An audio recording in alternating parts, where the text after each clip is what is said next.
Вітаю на каналі Хата рецептів. Сьогодні приготуємо італійський десерт тірамісу, відомий на весь світ. Мінімум часу і фантастичний смак гарантую. Для початку заваримо 160 мл кави. Раджу використовувати мелену, не розчинну, бо розчинна кава не дасть того приємного гіркуватого аромату, який дає натуральна кава.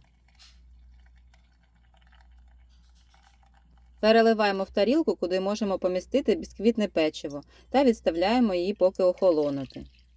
Далі будемо готувати крем. 2 яйця ретельно миємо та відокремлюємо жовтки від білків. Дуже важливо, щоб у білки не потрапила навіть частки жовтків, інакше їх не вдасться збити до потрібної нам текстури.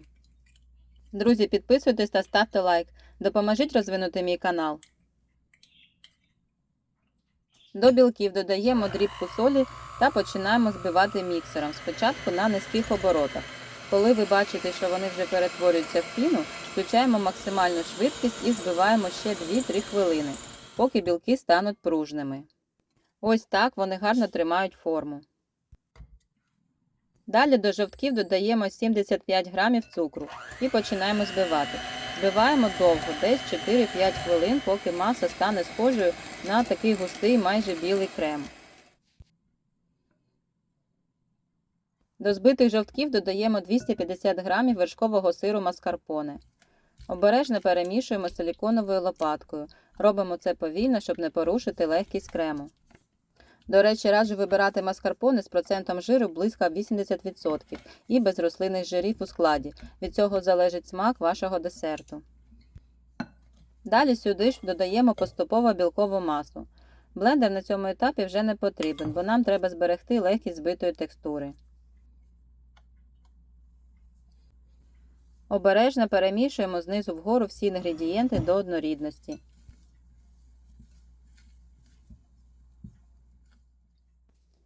Друзі, пишіть в коментарях, з якої країни ви дивитесь цей канал.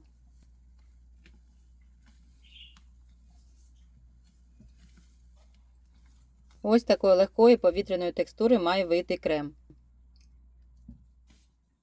Готуємо форму для десерту і починаємо кожне печиво савоярді по черзі занурювати в каву по 1 секунді з обох боків. Довше тримати не раджу, навіть якщо на вигляд печиво здається сухим, бо якщо воно буде занадто розмочене, то наш торт тірамісу буде надмірно вологим.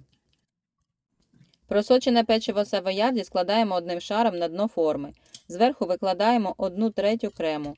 Це якщо у вас форма маленька, як і у мене, 16 на 18 см. Якщо форма більшого розміру, то тоді печиво складаємо в 2 шари і крем відповідно ділимо на 2 частини. Наступні 2 шари робимо так само. Печиво-крем, печиво-крем.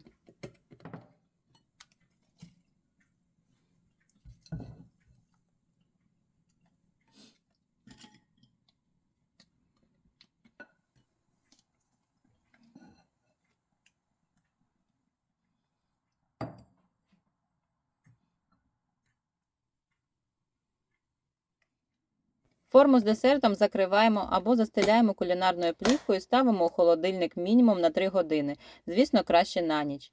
Перед подачею щедро посипаємо тірамісу 1 столовою ложкою какао. Якщо ви не любите його гіркуватий смак, можна замінити на шоколад, натерти на найдрібнішу терку. Неймовірно смачний десерт тірамісу готується без випічки, тож потрібно мінімум часу та зусиль.